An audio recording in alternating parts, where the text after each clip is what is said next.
Welcome to the Coptimizer podcast, a platform dedicated to uncuffing your true potential in public safety. We're here to provide you with valuable tips and insights that will help you optimize your life and career. I'm retired Chief Patrick Flanley, and I'm honored to be your guide and coach on this journey. Here, I'll share the latest insights and strategies to help you survive and thrive in the demanding world of public safety. Our noble duty is to protect and serve. We embody the role of peacemakers in our communities. However, this profession's immense physical and mental demands come with a price. If we fail to take a proactive approach for our well-being and lead ourselves first, then the stress from the job can and will lead to poor health outcomes. We have all seen it play out. Not only does this impact our professional and personal lives, but it also affects our ability to fulfill this sacred duty. Like many of you, my journey has been filled with tremendous challenges, with highs and lows. However, through creativity, experience, and a positive attitude, I successfully managed over 30 years in law enforcement, emerging healthy and happy. Now, I am driven to share what I've learned to show you that the path is not all doom and gloom. There is hope and a profound purpose in serving your community, and I'm here to show you that it does not have to come at the cost of your health and well-being. Join us as we explore cutting-edge research, interview top experts, and share inspiring stories of transformation. Whether on duty or off, it's time to optimize your potential and live your best life. Get ready to be inspired, informed, and empowered. This is the Coptimizer Podcast.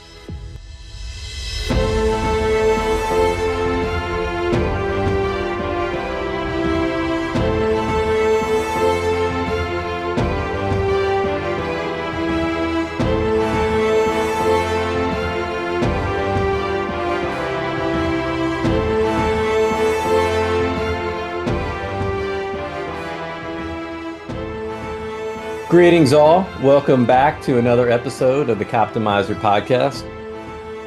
Once again, another amazing guest, Jeff Spivey from the great state of Texas. Is it right? Is it the great state of Texas? The big state of Texas? It is all of those things. It is great. It is big. It is Texas. We are Texas proud for sure. Retired chief of police and now works for Sworn.AI, and we're gonna jump into both of those. I do have to mention, I did live for a year in Alaska, and people in Alaska like to point out that they are by far the biggest state. And they're like, Texas is like our little brother. That's fine, but in Texas, we can at least go outside year round. I don't know that you can do that everywhere in Alaska, so we'll take being the little brother if that's what it requires. Oh man, yeah. Alaska it's a beautiful place, but I encourage. It depends on where you are, right? But I was up in the middle of nowhere, little Athabascan Indian village called Galena, where the Air Force had a small little base, and yeah, I wouldn't encourage people living up there year round unless you're from there and that's specifically what you're looking for. But that's probably why the population was like 500, except for us on the Air Force Base. But I No doubt. digress. Hey, Jeff, thanks for being here.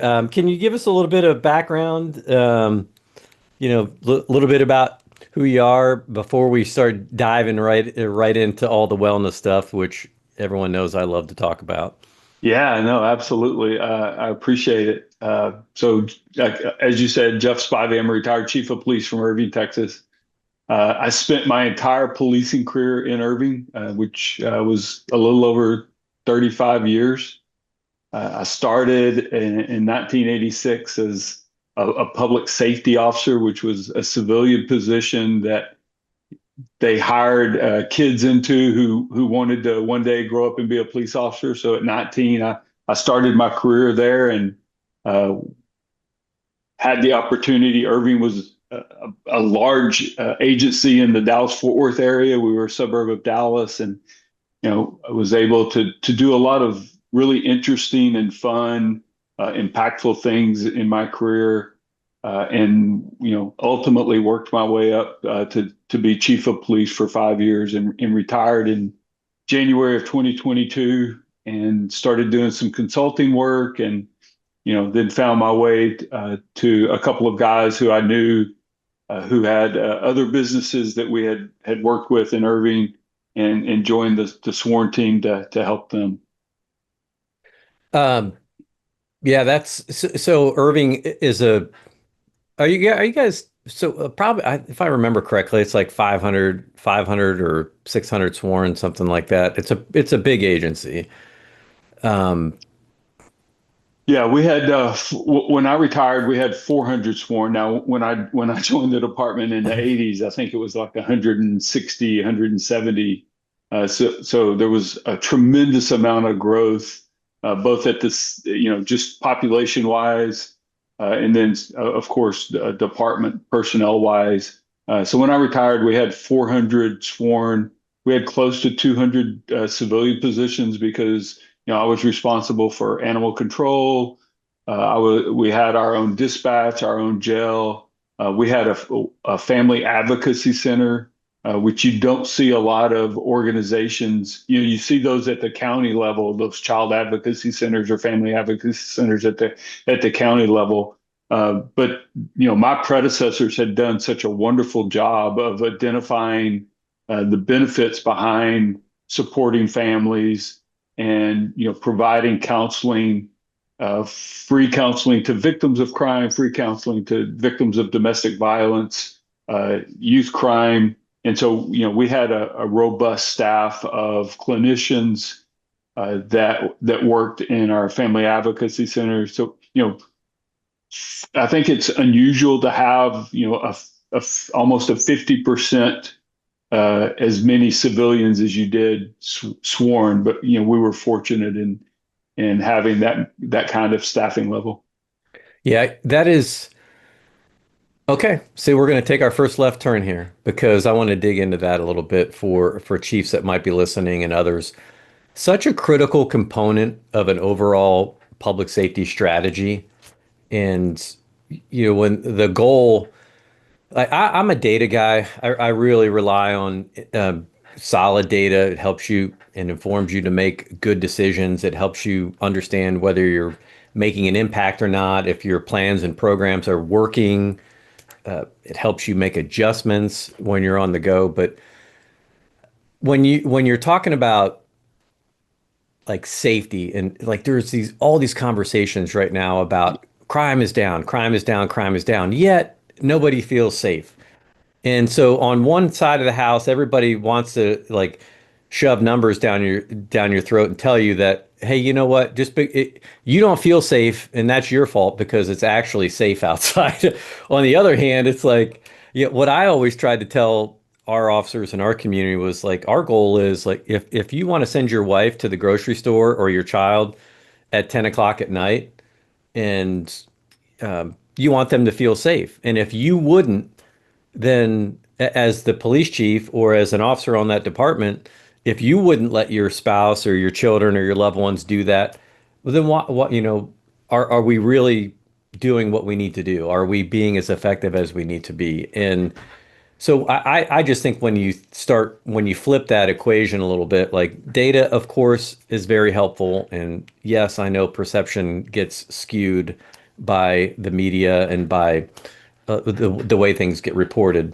But it's also important to kind of think about that from the other side of the equation. And you're definitely ahead of your time in terms of understanding that when you start working with victims and when you start working with families and you start getting them to understand the spirals that they're in, whether by choice or not by choice, or whether by circumstance or ill fate, it doesn't really matter, right? I mean, if you can help them, then you can impact your calls for service load, what your people are focusing on, and so it's a long way of saying I think this civilianization of policing is a good thing, and I think we need to do more of it.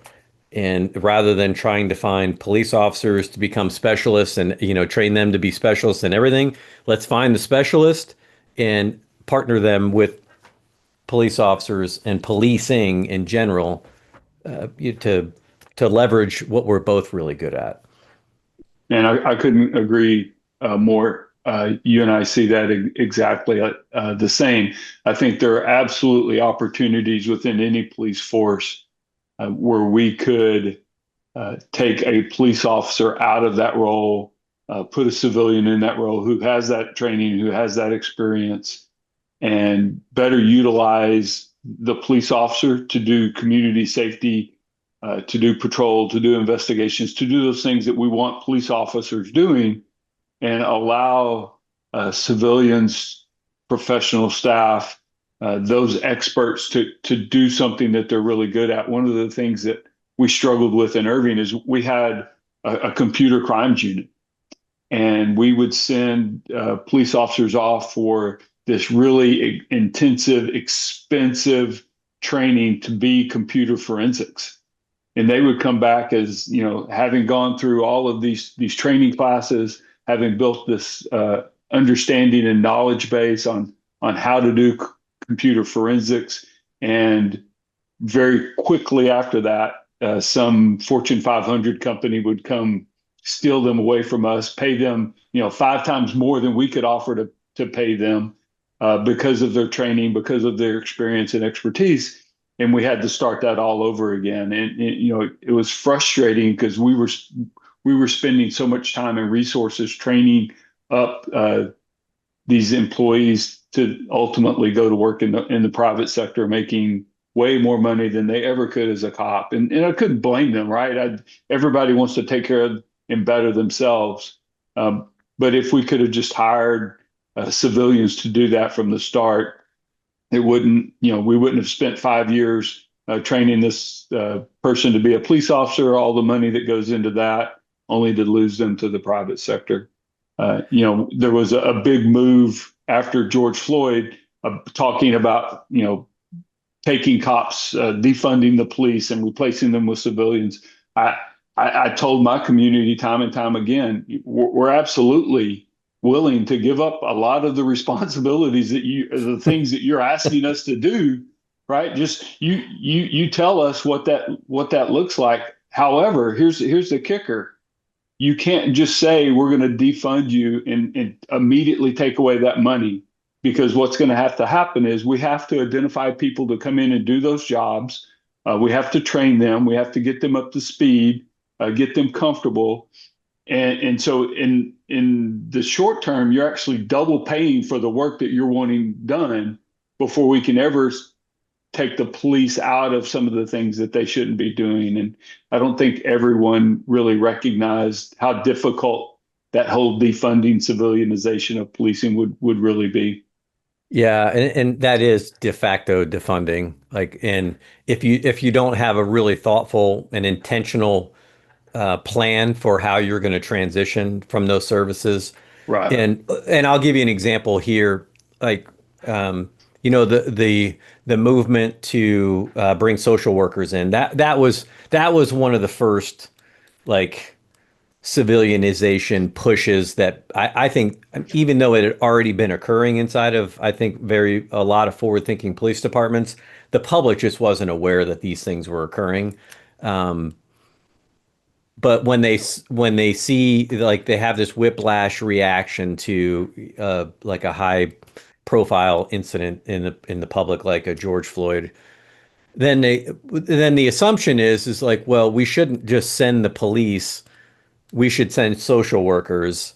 And yeah, and they just don't understand why the police were Yeah. going to those calls in the first place. And it's not like the police signed up like, hey, what we want to do is go deal with the self-medicating mentally ill subject that's panhandling in front of, one of the busiest intersections, or in front of, like, a prominent person in your city's restaurant. Or we are the ones that are responding there because nobody else will.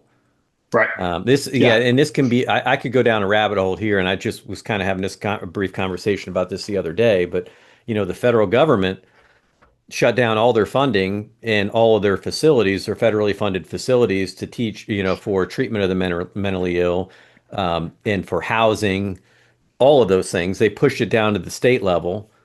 And then the states turned around and said, well, we're left holding the bag here. This is a big chunk of change. This is very expensive to run these state-run hospitals.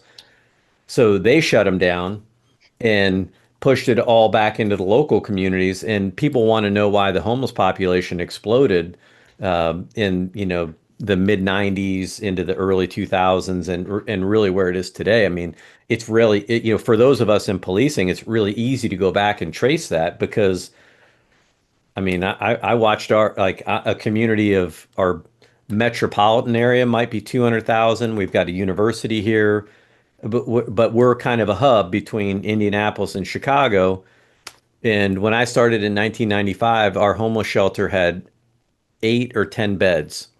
And by right around 2000, we built a 40-bed facility, and almost overnight that filled up. And then we had to build overflow facilities, and they filled up. And so yeah, it's just a long way saying police are at the end of that very long societal conveyor belt. When families are fed up or don't have the resources anymore to treat the addicted, the mentally ill, they push them out into the street when the state doesn't have the funding, when people don't have insurance. The end result is the police are the ones that get called to these things. And some of these people are extremely dangerous and extremely violent, very unpredictable. And the when you push social workers out that don't have the training and aren't accompanied by trained police officers, the result was exactly what we could have expected. Some of these social workers started getting killed. And then people rethink, well, maybe we shouldn't do that. And it's like, well, no, yeah, you're on the right track. You just got to Yeah. rethink about how you got to be thoughtful about how you do this. And, of course, no one's ever accountable for those decisions, right? Who gets sued Yeah. when the social worker gets killed? Yeah. Only the police chief that put them in that position.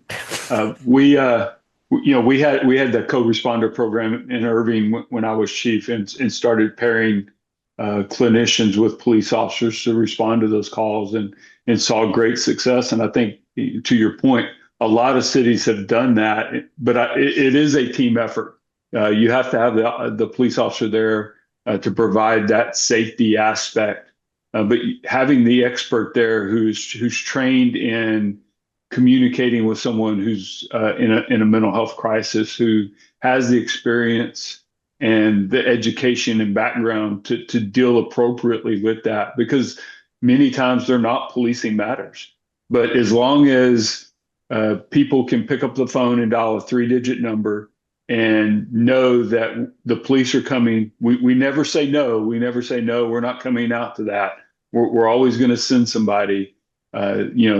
We'll continue to have that responsibility. And I think we have to be very thoughtful. We have to be innovative, and we have to be intentional in how we design response systems, how we train our men and women to respond, and the resources that we build around them in order to help them be successful.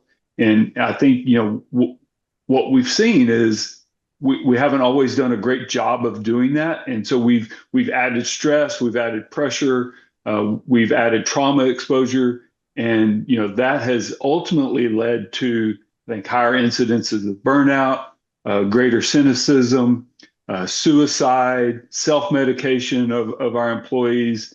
And we just, as leaders in the profession, we have to do better, and we have to be willing to do things that we didn't see modeled for us when we were coming up through the profession. In fact, we saw the exact opposite of how we should be responding.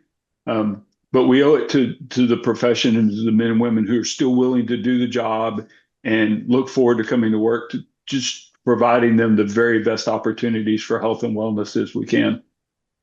Yeah, and it's a great this will be a great segue, and this is such an interesting topic too, because I think as chiefs sometimes we're our own worst enemies.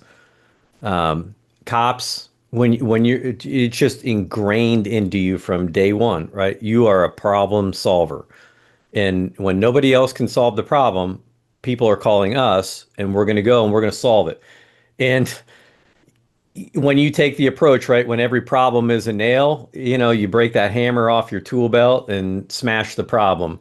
Yep. And, it works when it works, and when it doesn't, it doesn't. And so this is like, I think this is kind of where it all interfaces because when you have this mindset and that we're going to solve as a chief, when the public cries for help or they ask for help or you see a gap and you see a need and then someone says, well, chief, go handle this, and you say, roger that, and we go handle it, and now we're responsible for it, and now we own it. And so that does put a lot of pressure on your officers, especially if it's a problem that you've accepted and you don't have the resources in place to manage. And Right. and so now what we've done is we've really put our officers in a bad place. And this is where communities, I think, have to do better as well. I'm very fortunate. I think you're probably in the same boat that I am. From an affluence perspective, we've got enough resources in our area, enough corporate interest, enough partnerships to really recognize where the needs are and where the gaps are in our community. Our United Way does a phenomenal job in our area, great resource. And so, we have a good community system of triage. It doesn't always work well, but the officers sometimes can get really frustrated because sometimes these things don't move as fast as they would like them to because they're the ones at 2 in the morning are sitting in the ER for 2 hours or 3 hours with a combative subject that doesn't need to go to jail, but we don't have a bed or any, we have nowhere, a facility to place them, and you can't just put them back out in the street, and you can't keep them in your squad car all night. And calls are backing up for service because Yeah. we're spending hundreds in my agency, in fact, thousands of hours sitting in the emergency rooms, babysitting people. And so, yeah, that does get frustrating for an officer. So, the flip side to that is like when you're building these programs, you do have to have that collaboration that you're talking about and partnerships. So I want to ask you one question about this because uh, I'm going to make you the field judge right here. Complete cold question because I've gotten into this conversation with a few of you know, my fellow chiefs here in Indiana. One who started a very robust community outreach program, and he put it under the umbrella of the police department. And I told him, I was like, hey, you got the Field of Dreams coming here, right? If you build this, they're coming. And so my thought was like, well, I want to assign people to work for that, but I don't want that program to be under the budget and the purview of the police department. I want it to be in more of a city and in a municipal, maybe a public safety area, but not necessarily under the police department. Because when things went bad, it's like I didn't want people piling on one more thing the police department's doing wrong. So, in the end, yeah, he's had a lot of success, and that program went from having, a couple hundred calls a year to, in the multiple thousands of calls per year. But it sounds like you were pretty, you rolled it right up under the police department. Um, so what was the structure behind that? And maybe just a couple quick minutes on. We don't have to get too far down in the weeds, but I know there's chiefs that are thinking about this. Yeah, no, I think it's where it belongs. One, because of something you said earlier, we're great problem solvers, and you, you know the men and women we hire and the way we train and the experience and exposure they have to dealing with societal issues, I think really helps with that problem solving aspect of it. And so when you pair them with a clinician who understands the symptoms, the circumstances, the behaviors of someone who's in a crisis, and you pair that professional with a police officer who recognizes what resources are available, who in town can help out, how to safely negotiate with someone. I think that becomes a really incredible opportunity to make an impact in that individual's life who's in that crisis. And I wanted us to own it because I was confident in the men and women who were overseeing the program to do a great job with that. And I was fortunate. I had a mental health policy institute in the Metroplex come in and help me design the program. I ultimately went and when I retired, have done some consulting with them since and designing programs for other jurisdictions. I think when you have the right structure in place, the right policies and procedures in place, you have the buy-in from the community that you were talking about, you have their support, you have the opportunity to take advantage of the resources that are in the area. The police overseeing that really help it be successful. Okay, Mike, there you have it. You're right. I was wrong. I said it, damn it. Well, I think ultimately, I mean, we definitely always agreed that the police need to be a part of the solution. It was ultimately, and I do think where in the umbrella it lands is probably less important Right. the um, than the mechanics of how the sausage is actually getting made and which people are involved and at what phase.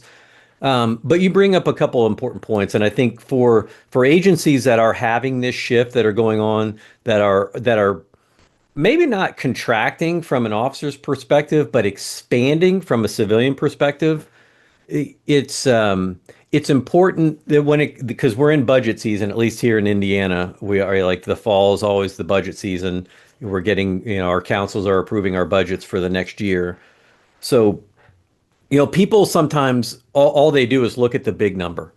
They look Hmm. at what is the police budget, and in that defunding movement, here's just going back to that as an example. Well, we're going to defund the police by 20%, and they have no idea what that really even means. Most people don't realize that 90 to 92% of police budgets are fixed. It's Right. personnel costs and things like the chiefs have very little discretion over. A lot of officers don't even understand that, and that can lead to frustration as to, hey, why are we not driving brand new squad cars every year? Why don't we have the best rifles and all the latest equipment? And so that you have to balance all of those things, and then they get frustrated when they see, oh, we've got this Taj Mahal that we're opening up for our homeless population, and we're giving them all this care, and we're hiring these people, and where are our benefits coming from? So yeah, it's a tough balance. So I guess the uh, the point is when you're going before your councils and you're talking to your mayors and your city managers, I think it's always very good to ensure that they have an understanding of where these line items and the budgets are going and what they're paying for, and then what the results you're getting from them are. And I think sometimes we in public safety fail in that area a lot, in that we just don't. I've encountered a lot of chiefs that, like they just don't know. Like they don't understand what the value is. They're not getting they're not even tracking the value and the return on some of these programs. So it's important. Yeah, you don't have to be perfect at it. But you do need to have a firm understanding of where you things are going. And so all that said, now I want to transition because you mentioned something in this project that I think is also kind of led you where you are today, and that's partnerships. And that sounds like another thing that we have in common. I have Purdue University right here in my backyard, this amazing, one of the top universities in the country. And I was always surprised that we didn't partner with them more, or we weren't going to the academic side of things and saying, hey, how would you approach this problem? And so that was something that that I did a lot with, developed a lot of partnerships, and learned a ton from. Obviously, not everything is gonna you know mesh well, but it sounds like you're big into partnerships. You're big into tapping into the resources that can really come that you can have that 10 time that 10x return for your officers. Yeah, Kind of, absolutely.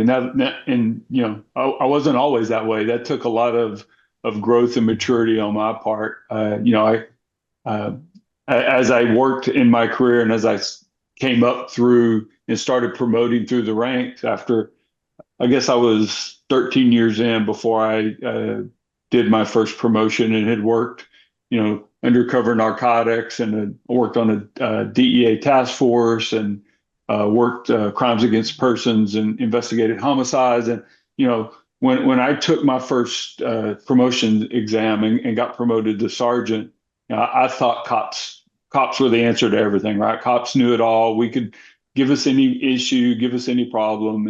And I really struggled as I started doing some leadership training with academia, and would sit in a class and have a professor who was a police officer for a day and a half before he got his PhD, and now he's in here trying to tell me, how to be a police officer. And it took me probably a couple of years before I recognized, man, there's a lot of value that can be taken from listening to academics and how they approach problem solving and how they look at issues.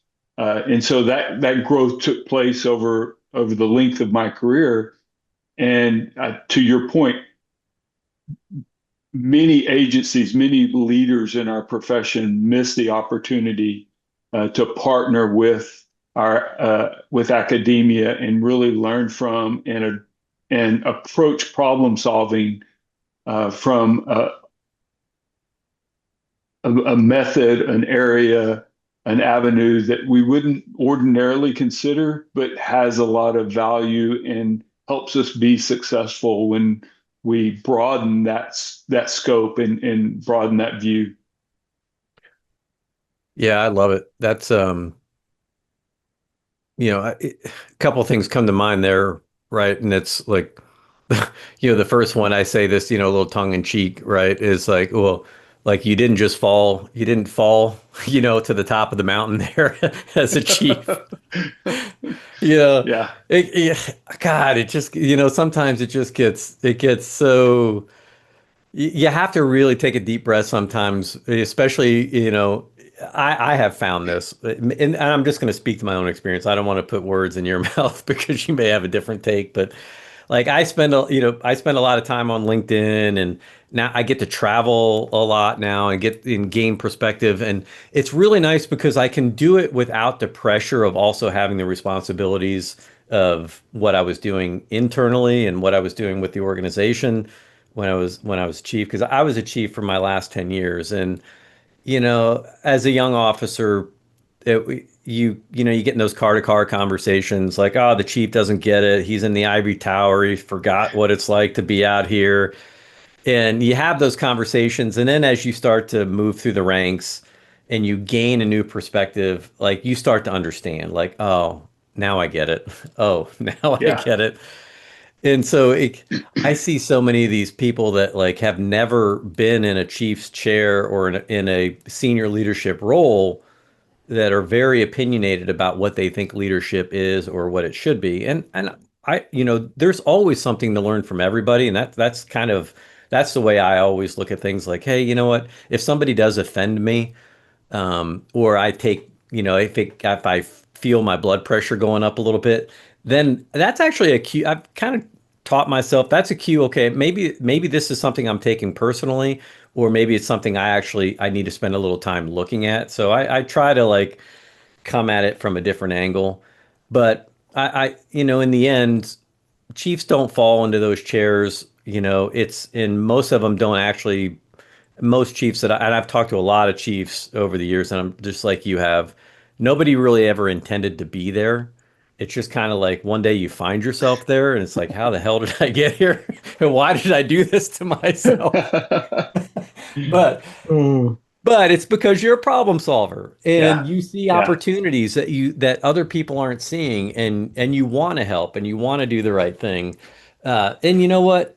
It doesn't always work, but I think I've never met a chief that just, wanted to fail and just wanted to piss everybody off. I'm sure there's some out there, and I just haven't come across them. But so you so yeah. so yeah, you retire, you're doing some of this consulting work, and you're now with a company called Sworn.AI. And can maybe just first, before we dig into how you got there, explain what it is and what you guys are doing, what your mission is now in public safety. Yeah, I think, our mission is really to improve the health and well-being of those men and women who serve in public safety, police officers, firefighters, EMS, nursing.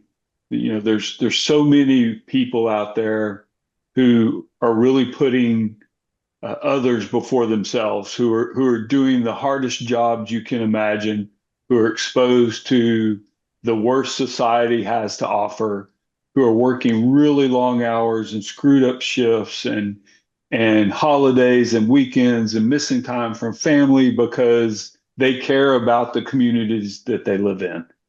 And they are doing all of that to the detriment of their own health. And many times they don't even recognize what they're doing to themselves until it's too late, if they recognize it at all.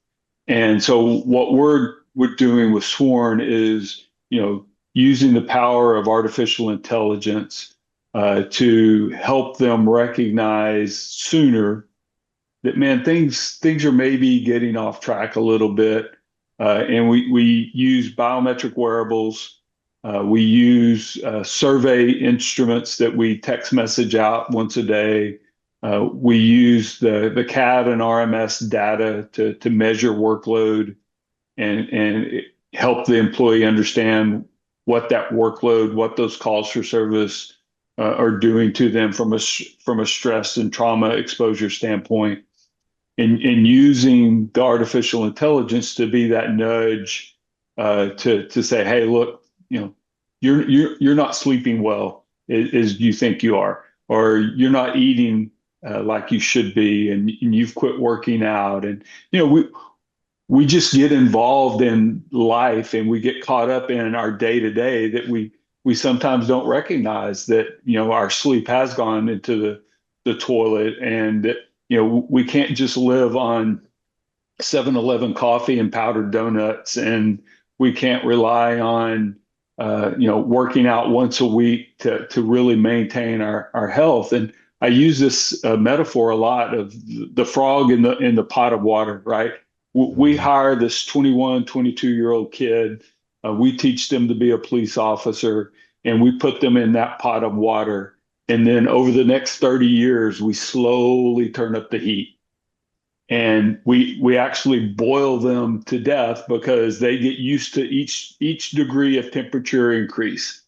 And in the end, when they get ready to retire, they're trashed. And we've done nothing to help them deal with that. And so I saw that when I reconnected with Adam and Sean, who are the co-founders of the companies. I'd known them from different aspects of my work. They had a crime analysis business, and had reconnected with them at a conference, and they started talking about where they saw this going and what they were doing.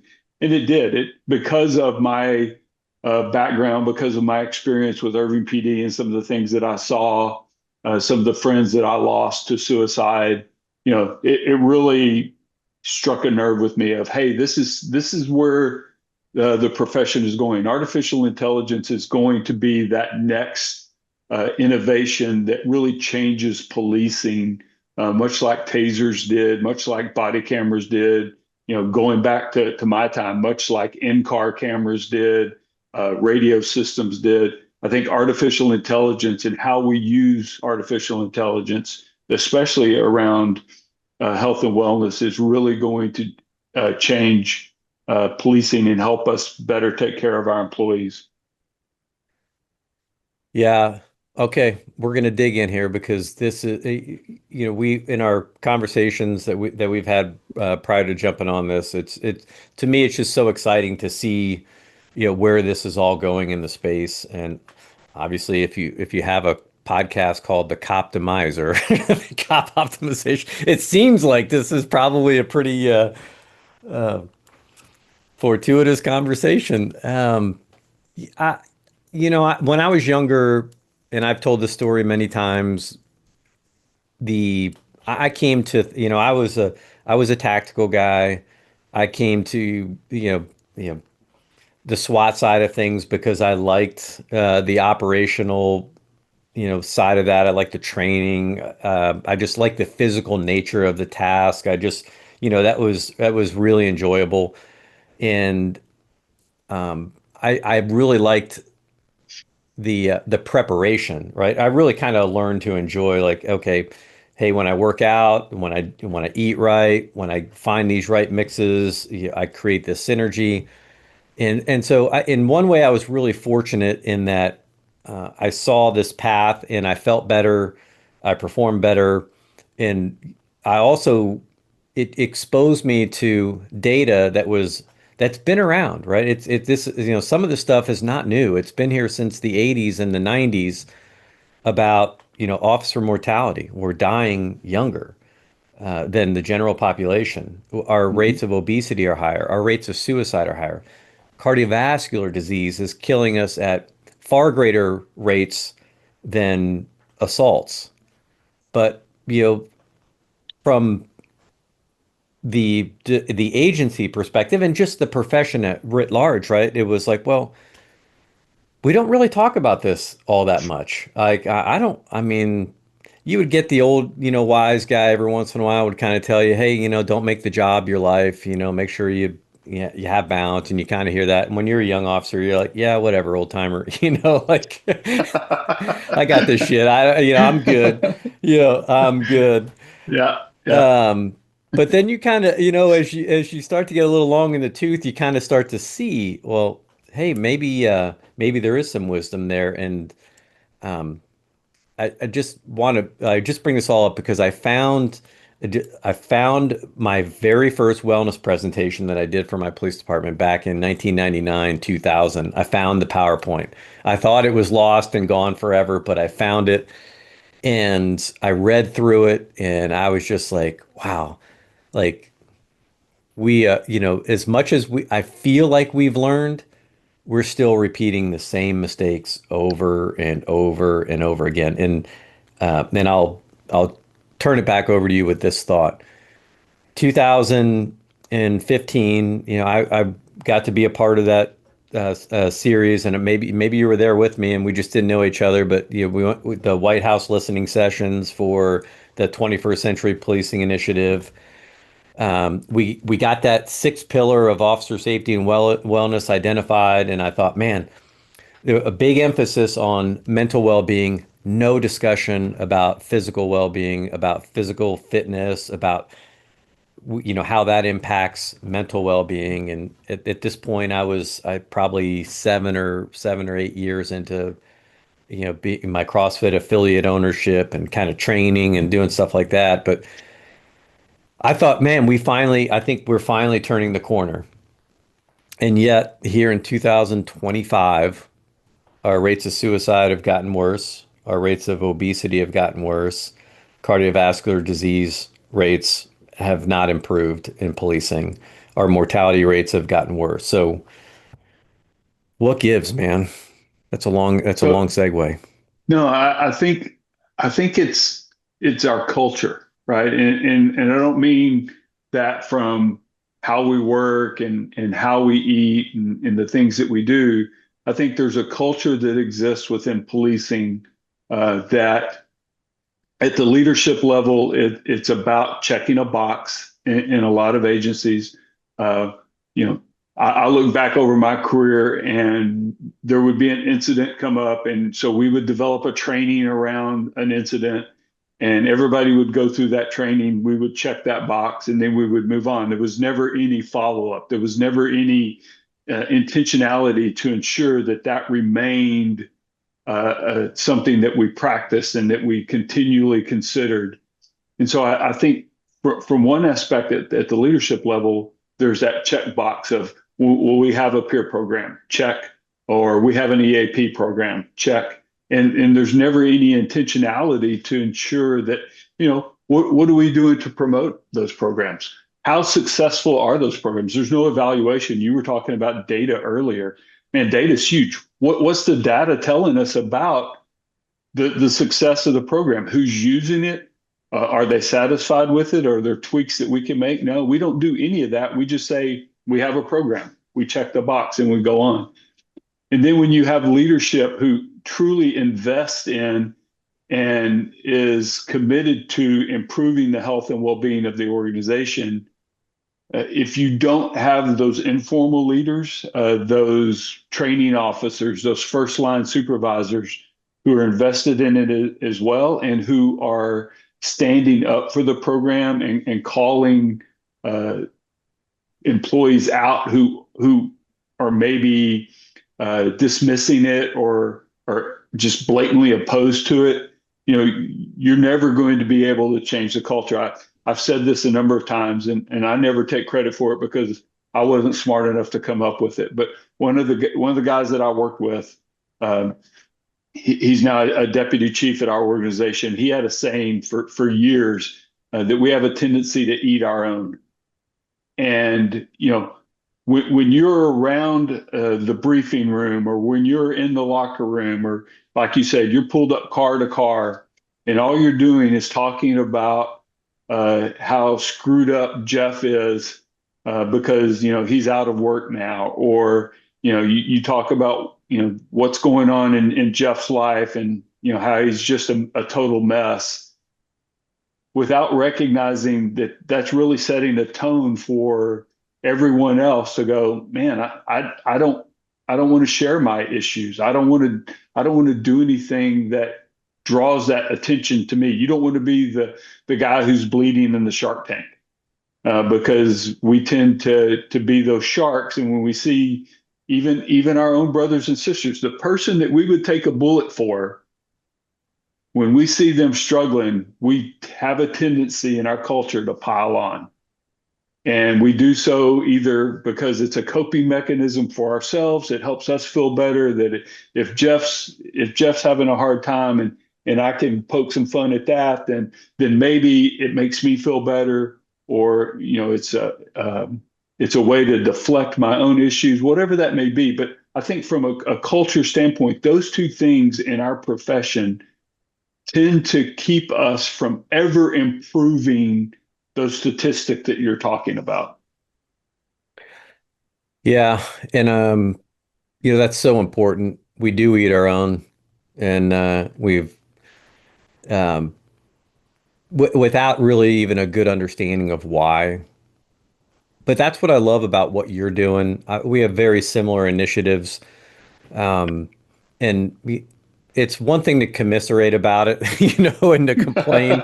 It's another thing to actually have to do something about it because that can, like, when you're a leader, right, that can feel like a monumental task. Like, how do you turn the ship around, right? And I think you've given an analogy. Here's one that I love, especially when it comes to wellness and when it just comes to policing in general. And I use it in a lot of different ways. But if you're in a sailboat and you cast off from the shore and you throw up your sails and you don't have a rudder and you don't have anywhere to steer that ship, like, you're going wherever the winds take you. Yeah.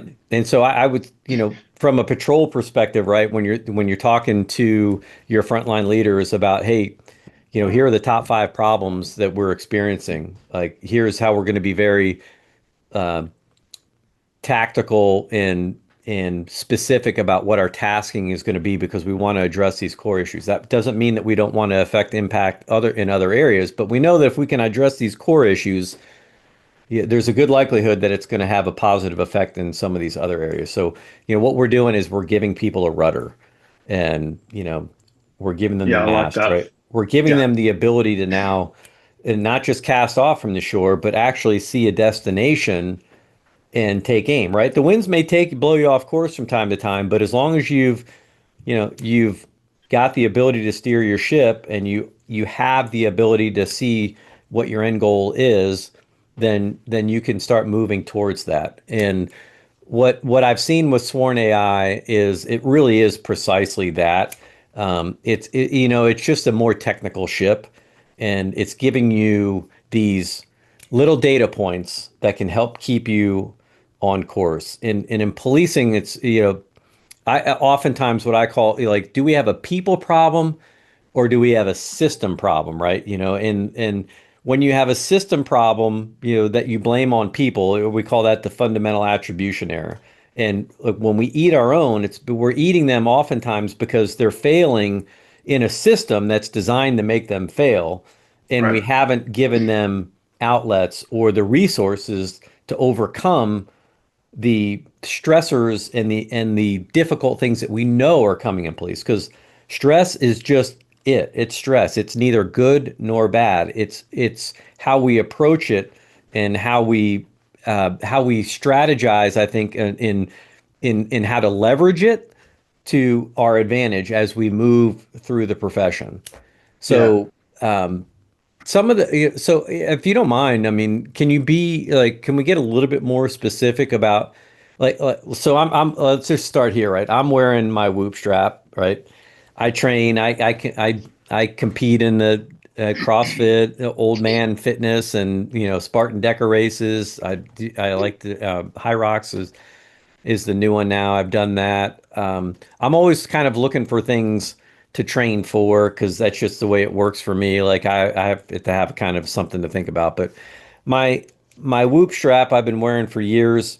It helps me every single day pick up some data points about what my decisions yesterday, how they impacted my rest and recovery, and how what I should probably do today. I'm not It doesn't tell me what I have to do and what I must do. It's just giving me information. It's giving me feedback. Yeah. Why bring in wearable tech into Sworn? What's the benefit to the officers? So I think to your point, and I'll go back to your analogy with the sailboat. If without the rudder, you're going to go wherever the wind goes. With the rudder, you're going to be able to stay on track and or course and reach your final destination, but only if you know that you've been blown off course. Even with the rudder, if you don't know that you're out in the ocean and you think you're headed due west and you're actually headed southwest, after about 1,000 miles, you're going to be hugely off course, right?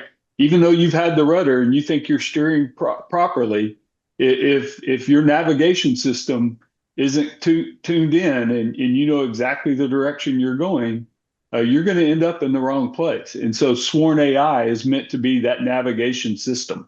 It's meant to help you stay on course. It's meant to, fill your sails full of wind. It's meant to be that rudder that you need. But more than anything else, it's there to let you know, hey, you're not sleeping well. I'm a device guy too. I've got my Apple Watch. I've got my Aura Ring. I wear both because I can't sleep in my Apple Watch, so I was never getting my sleep data.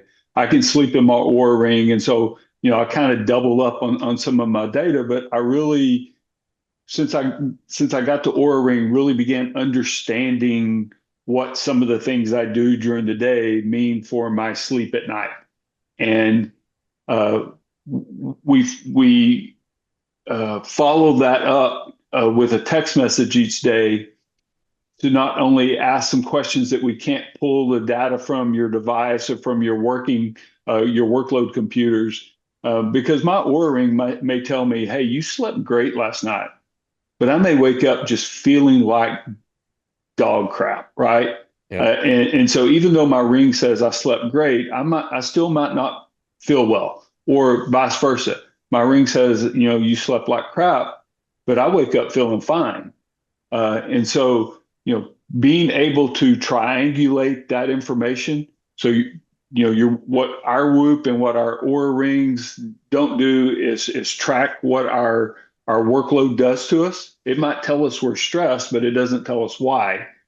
And so Sworn is able to pull in, hey, you went on four domestic violence calls, you investigated a child death, and you worked a fatality accident all in the last 2 weeks. No wonder you're not sleeping well. No wonder your appetite's in the tank and you don't have the energy to work out. And so it really helps you triangulate that information and be able to recognize I'm off course. And then the other key part of that is we've built in resources into the library of Sworn that not only does it tell you when you're getting off course, but it gives you the coordinates through these resources to get back on the course that you need. The resources that are in there have all been vetted. It's videos, it's research articles, it's materials that other experts have written related to sleep, related to nutrition, related to fitness, related to stress management on how you overcome whatever it is you're experiencing that's gotten you off course. We encourage agencies because they're, like we've talked about, there are so many agencies out there that are really doing a wonderful job of providing resources to their employees. And so we want to ingest those into the library as well, because as an employee of X agency, if my agency has an incentive program that if I meet certain markers, I'm going to get a day off or I'm going to get extra pay.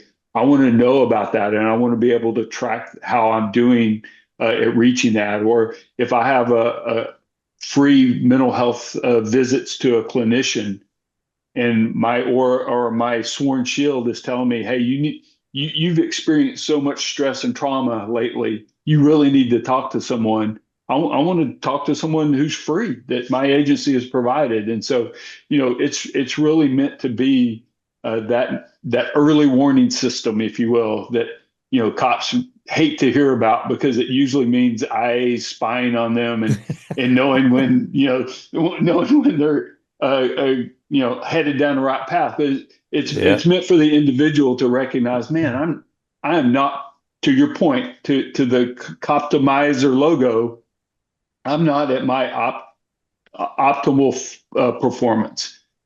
And we know when we're not sleeping, we're not eating, we're not working out, that stress is overtaking us. We know we're not going to perform well. We know that we're going to be sharp and sarcastic when we're dealing with a citizen, and we're going to get complained on because we're tired and we don't have those critical decision-making skills to know I really don't need to tell the citizen to go pound sand. I really need to sit here and listen and try to solve their problem. We know that we're not sleeping well, and we're not working out, and so we don't perform at the level that we want to, that we're expected to, and that we should. Yeah, and there's so many different. It's such a powerful tool, and the comment. It's kind of funny, right? We joke about that, like, but I had officers that literally thought I was spying on them through the camera in their laptops in their car. Like, so they would put Tape. tape over it so the chief can't listen in. These things would reach me every once in a while. You always, just like a good cop always has his sources, right? So, you always have your ear to the ground. And man, some of the things that would come back to me, I would laugh, but then I would also be like, in moments of reflection, you're like, wow, that's kind of, alarming that, I have, these highly trained, highly competent professional police officers that at times can find themselves, you know, susceptible to these like bizarre ass conspiracy theories and so I'm again one of the reasons I love my Whoop is because it tracks heart rate variability. So I mean I've had these thoughts over the years and I've had these conversations for a while. Like, and I think you and I in our previous conversation were like, one of my officers was we were both. It was before I used to wear a Fitbit years ago, And I like Fitbit, so I'm not here to promote. I'm not sponsored by any one company, but if you do, Whoop, if you want to sponsor me, call me up. I'll definitely, I can definitely talk ad nauseum about it. But he just we pulled his CAD data from a few days, and so this is why the Sworn.AI tool is important. We pulled these CAD data from a weekend. We work 12-hour shifts at our agency, and he had 3 run-of-the-mill days. We're a busy police department, so we run a lot of calls for service, but it was, what we consider run-of-the-mill, right? Like, hey, I didn't fight anyone or I didn't get into a foot pursuit. It was just I handled the domestics, aggravated assault type of things, your car crashes, your normal stuff throughout the weekend. And he was like, he's like, I never really it wasn't a busy weekend, and we looked at that data, and I went immediately right back to what Kevin Gilmartin has been telling us for the last 20 years about this concept of hypervigilance. Right. He got to work, and his heart rate goes from being in the 50s into the 70s and 80s, like at rest. Like his heart rate is up, and then he goes on a couple domestics and his heart rate is spiking at 120, 130, and then it's coming back down, and then en route to a call, you can get pretty granular, right, with seeing how this is what your heart rate is doing. And that's just one piece of data, one piece of information. So you think about, like, if we can track that over time, and this is where heart rate variability comes in. And for those that aren't familiar with that, the quick version is yeah, you have your systolic and your diastolic, measurements on a heart rate chart. If you think about those peaks and valleys, the time between peaks, if you have low variability, meaning that that chart looks really scripted and really like very even in its graph, that means your variability is low. That means your central nervous system is stressed and you are in a low state of recovery, and your body is trying to conserve energy without you knowing it. Like, you don't know it, you don't feel it, but that's what's happening. When you have these high rates of variability, like the time in between those peaks it looks like you're all over the place. That's Yep. actually a good thing. That means Yep. your central nervous system is recovered. You're alert. You're ready for action. And so as an individual, I look at that, and that's why professional athletes use Whoop. That's and these other tools. And that's why I think even some of these like tier one operators, and like the educational and training and investment into these programs is is becoming very, very intentional in incorporating these types of tools, because we begin to learn what impacts our performance. And if we understand what impacts our performance, then that means we can interject in our behavior side of things and start to influence what moves us in the positive direction and what moves us in the negative direction. So I'll get, like, my mind. This is where my mind goes. Like, back when the George Floyd incident happened, I would have loved to have had like the Whoop data from the officers on that scene for like the month prior to that call. Mhm. And I don't know, maybe one of them was wearing it. Maybe Derek Chauvin wore a ring or something like that. But wouldn't it be fascinating to go back and look and see, like, okay, this guy, what was his emotional, was he emotionally dysregulated? Was he highly susceptible to making poor decisions because of that, not just the day, the stressful moment, that, because rarely is that the moment, is that the thing that breaks us. And I don't like to use the word break, but that pivotal moment, I guess, that inflection point, or was what was happening the week leading up to that. So, do you have some Yeah. good examples of how officers are learning from this, from using your technology? I don't have any specifics yet. We're a brand new company. I think we're in 10 different agencies right now, continuing to build that and beginning to look at the data. partnered with a couple of organizations that are helping us with the research side of that to really prove how this is working. Um, the feedback we're getting so far from the users is specific around the daily text message reminder that we send, and then the AI prompts that they're getting when they haven't slept well. Or let's take it on the positive side, because we're just not alerting you to negative incidents. We're encouraging you when our system allows you to set goals for yourself. And so we're encouraging you through the AI when you've reached a goal or when you've maintained a goal over a certain period of time. And back to my earlier point, we tend to be one and done. This is that daily reminder of this is important for your overall health and well-being. And so having that constant nudge, that daily reminder keeps it in the forefront so that it doesn't just become something I did back then and I don't have to worry about anymore. And so I think that's been the most benefit. I think as we continue to build on the data, as we continue to get more users and have the product out there longer, I think what we'll begin seeing is the opportunity to improve those areas that really address our sleep and our fitness specifically, because we tend to not do a great job of monitoring that and understanding what the workload stress is doing to both of those categories. I think will be really powerful.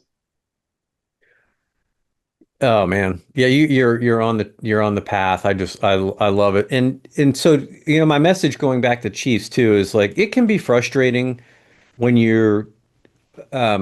when you do care and you're really trying to put these resources in front of your agency to try to get your officers to engage with them, and then they don't engage, they don't use it, or they find, there's always your naysayers. Some might call them toxic officers. Uh, Whatever. It's the fact is like right now, when it comes to like EAP style resources, I think it's 17. The data I saw is 17% of police employees actually engage with these resources that are available to them. And I know this. I brought in a company. They did some great wellness work. We had a 4 hour in classroom instruction on one of our training days. We have an app that comes with it, and people loved it. They were excited about it. They're like, hey, here's an investment. Spent a good chunk of money on doing it, and then I had less than 7% engagement after they were gone. Like, and people just they don't tend to use these resources until something bad has happened.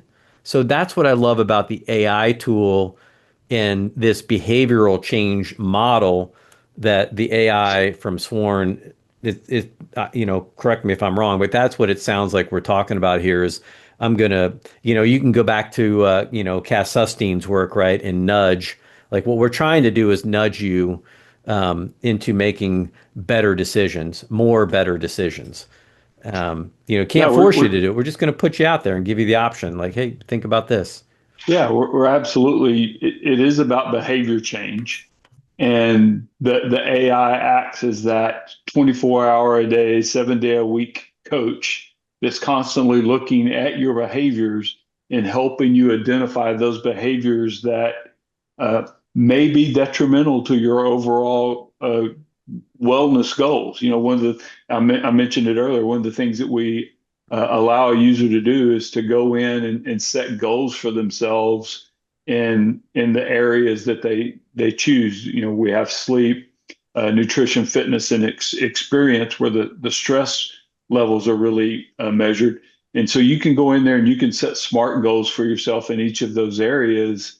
And the AI helps you stay on track, helps you monitor that goal over a period of time, so that, my goal to go to bed at a consistent time and wake up at a consistent time, which is, as you study sleep, is so very vital to your overall sleep hygiene, that, helping you establish that and helping you monitor that over a period of time to where now it's no longer a goal, it's my habit. It's just what I do. I go to bed at 9 o'clock every night. I get up at 4:30 in the morning every morning, whether it's the weekend or not.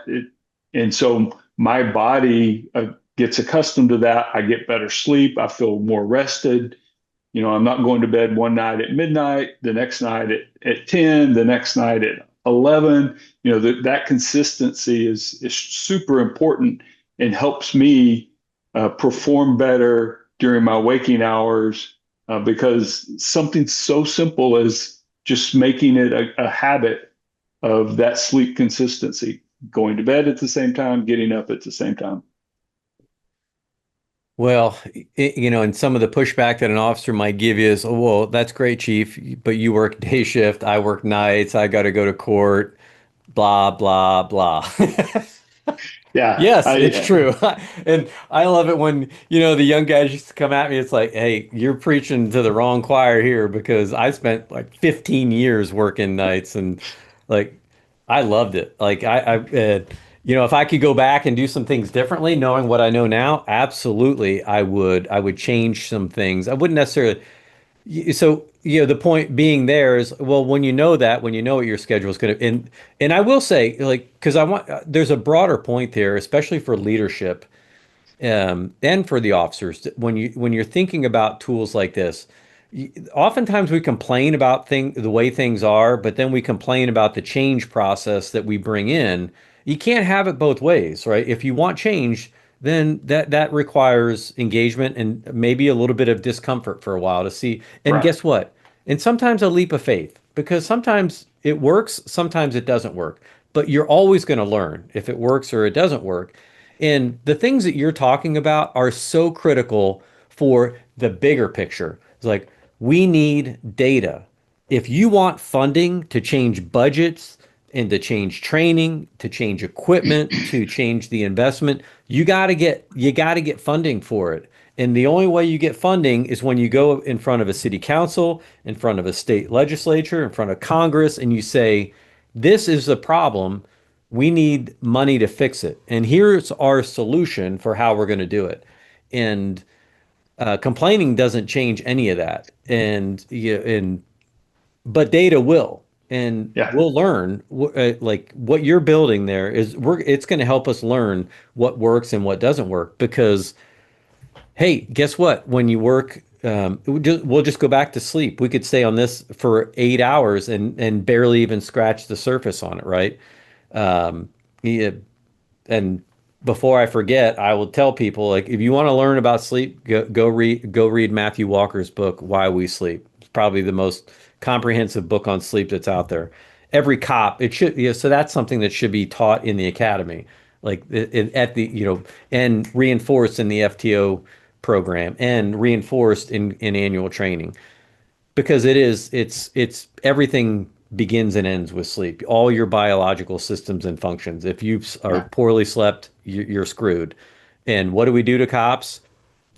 We put them in environments where sleep becomes optional, all right, in their mind. Oh, well, I'll sleep when yep, I'm dead, or we promote these archaic beliefs around sleep. yep, And really all we're doing is ruining people's health and setting them up to fail and then eating our own, right? You know, absolutely. and I will, and I've mentioned this ad nauseum as well, but yeah, I go back to that fundamental attribution area. Then we blame the people for making mistakes in a system that set them up to fail. And then the old model was, well, next man up, next officer up, and we fire and forget. The new person comes in, and guess what? Now we're at a time where, guess what? Model's not working anymore. there's There's there's not a line to no. take this job any longer. You're absolutely right. There is, it is, and this is the bigger picture and the broader picture that I think people ask me what my biggest concern, like what's my number one concern about policing right now? And it's that we are not getting enough quality applicants to ensure for the future of policing, like that we can continue to make it better. Because I might be a little biased, but I'm a firm believer that policing has never been better in America. We get a lot more scrutiny on the mistakes, but overall, in general, never been better. The professionalism's never been better. The equipment's never been better. The training's never been better. But that does not mean we're there. We got a long No, way to go. And no, we need to learn like we need and this is why I like people that know me know that I'm an Axon ambassador. I do work for them. I love their technology.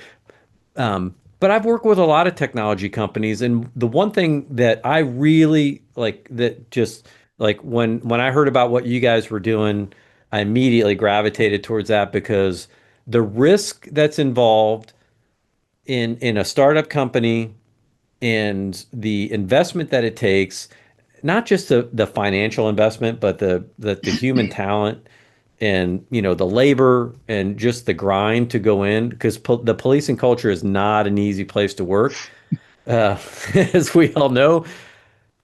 But we need, like, we don't have R&D budgets. Like, right, if you, maybe if you're lucky, you might find someone at Stanford or Purdue or someplace else that will say, "Hey, I want to come work with first responders."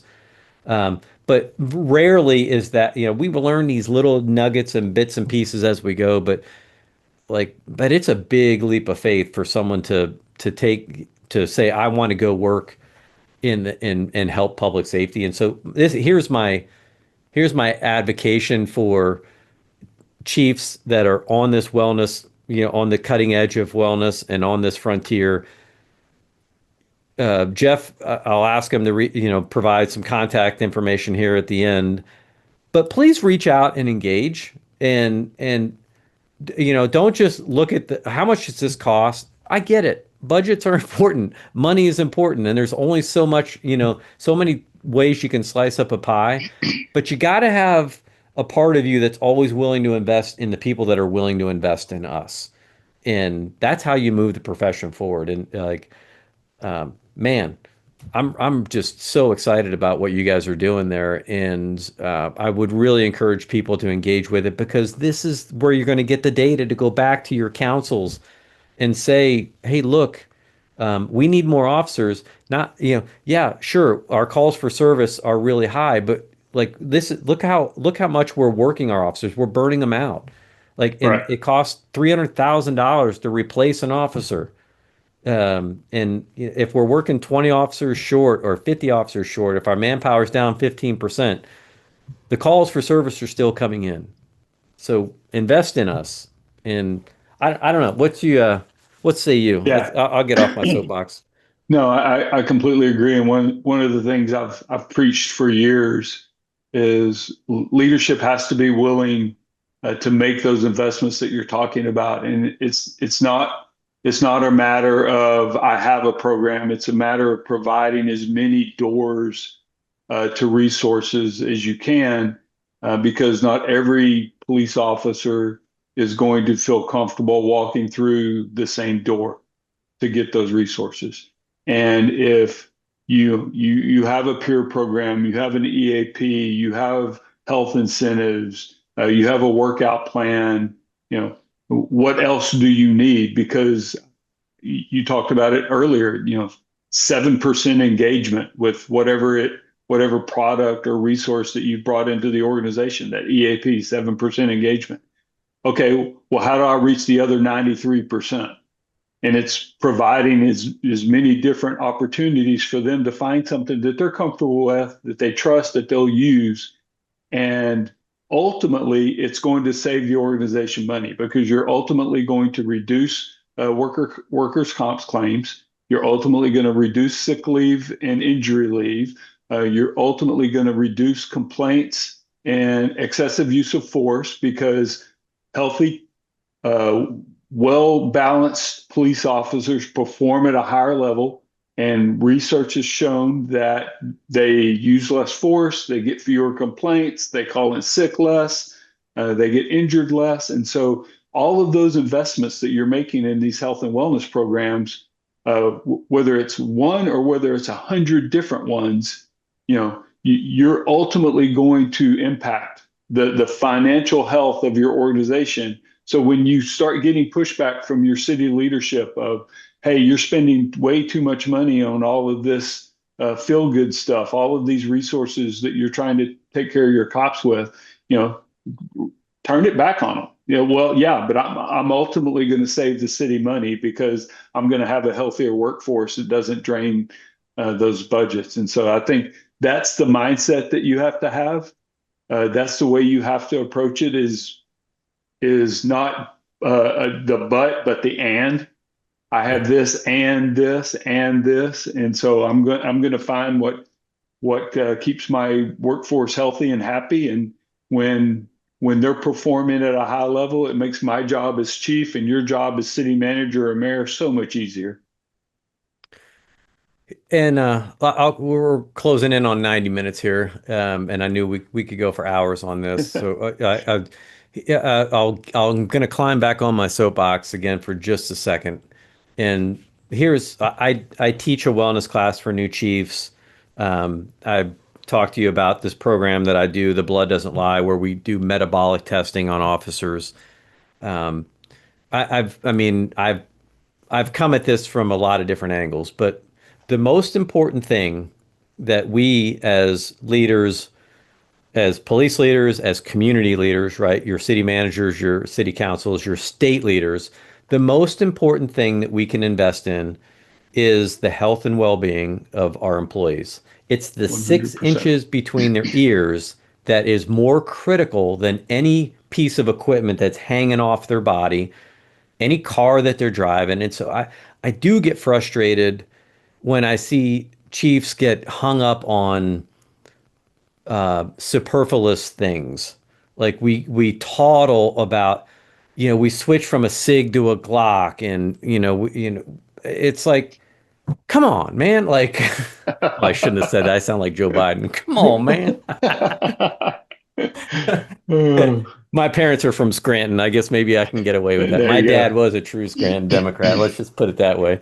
And he raised a Republican in me. But anyway, I probably just pissed off half the people. But I'm an independent. I'm an independent voter. I don't vote party. But either way, like that's the kind of stuff that gets frustrating. It's like Mhm. you got to be willing to lean into these these things that are going to have an impact uh, down the road, and like not just this instant gratification in the Right. moment, right? That's what that's why officers find themselves in the McDonald's drive-through, right? Like it's I guess they could be getting a salad, right? There is a healthy way to eat a McDonald's, but you know, the I extra don't think large. any of our cops are doing that. Come on, let's be real. Yeah, they're not walking out of there without the double fries and the Big Mac, right? So building these guardrails and focus, really get focus on that health and wellness, and a lot of these other issues, like you said, they will solve themselves. They will Yep. fix themselves. And you'll wonder, like, wow, this is amazing. Our culture has shifted. People they're coming to work with a positive outlook. They're excited about being a cop again. It's like guys beg for this job. They'll handwrite essays on why they want to be a police officer. And then 3 years later, it's just like, the world is a dark and bitter place. But that's not an outcome that, is destined, right? That's, Yep. it's small little choices that get us there. So invest in this type of technology because it's going to pay. The ROI on this is going to be, I mean, it's even hard to calculate, right? I've thought about it a lot, and that's it's going to make a huge difference. So, anything about it, about Sworn or anything else that I haven't asked yet or that we've missed? I know we've covered a lot today. No, the shameless plug time. Anybody that's interested and wants to have a deeper conversation, please reach out to me and talk about it. Obviously doing this as a second career now, and and want to be successful at it. But there are so many different products, and going back to as I was talking earlier, that are out there. Be doing something for your organization, right? Taking care of your people is your number one responsibility as a leader. So whether it's Sworn or it's something else, just be looking for opportunities to improve the health and well-being of your workforce. And if you want to see what that means and what that looks like using Sworn, reach out and we'll have a conversation. I'll walk you through a virtual demo and we'll figure it out and how it works for you or your agency going forward. How can what's the easiest way for people to reach you? Email is probably easiest, Jeff at Sworn.AI. And so, shoot me an email and we'll find some time to talk. All right, you heard it, folks. Jeff, Jeff at Sworn.AI. Send him a note. We'll put a link in the show notes, and generally when these episodes come out, I usually push something out on LinkedIn and my newsletter there as well. So I can't say it enough. I'm really excited about what you guys are doing. It's a difference maker. It fits perfectly with what we're talking about here.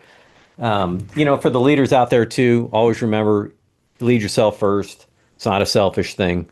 You got to be at your best if you want to take care of your people. If you're running suboptimally, and if you're giving too much of yourself, there's only so many ways to slice that pie, and you really do got to protect and start and lead by example, and show your officers, give them permission to take care of themselves. And when they see you taking care of themselves, taking care of yourself, it gives them permission to be able to do that themselves. So, absolutely. Well, I can't thank you enough, Patrick, for the time, for the opportunity, for what you're doing, using your voice, your platform, to continually push leaders to do better and make our profession better and take care of our people. So thanks for the opportunity to come on. Yeah, appreciate it. And I really do appreciate you spending some of your valuable time with us today. And so until the next episode, everybody, we're going to be 1042.